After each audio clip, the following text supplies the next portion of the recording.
My parents were immigrants, so they were Chinese American immigrants. My father came here to take on a PhD, and my mother came here to be with him. There's a phrase in Chinese that's pei du, which literally means like, I'm going to just sit there and be with someone who's studying. When my mom got here, though, she kind of saw an opportunity for a new life. So she kind of threw herself into new businesses. First she started off accounting, which was her background.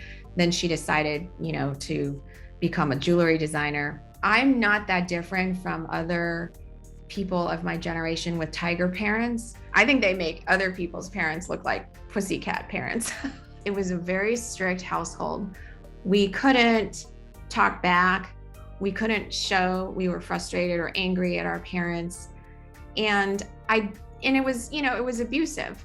And I remember approaching my dad once about why he would think it was okay to, beat up on my mother. And his response was, there's a Chinese phrase, it's always a Chinese phrase, but the Chinese phrase is rou nen ke gang, which means silk can cut iron.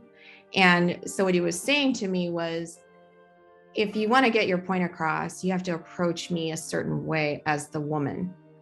You have to, come at me from an underhand perspective, like with finesse. If you try to impose who you are on me, I am not going to respond well.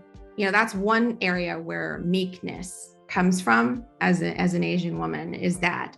The second area is that around 9 years old, we moved up to a suburb of Pittsburgh, Pennsylvania. There was probably not a day that went by where I didn't experience some form of racism. I would go home and I would tell my parents this, and their advice was just ignore it. It'll go away.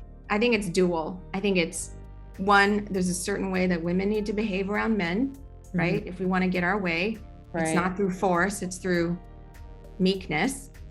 Two, if people abuse you or commit microaggressions against you, you should just be silent because it'll go away. I think that those were two factors for me, definitely growing up. In terms of answering your question on how does that impact the way I lead, I don't know that it really does, because I don't know if I really am meek.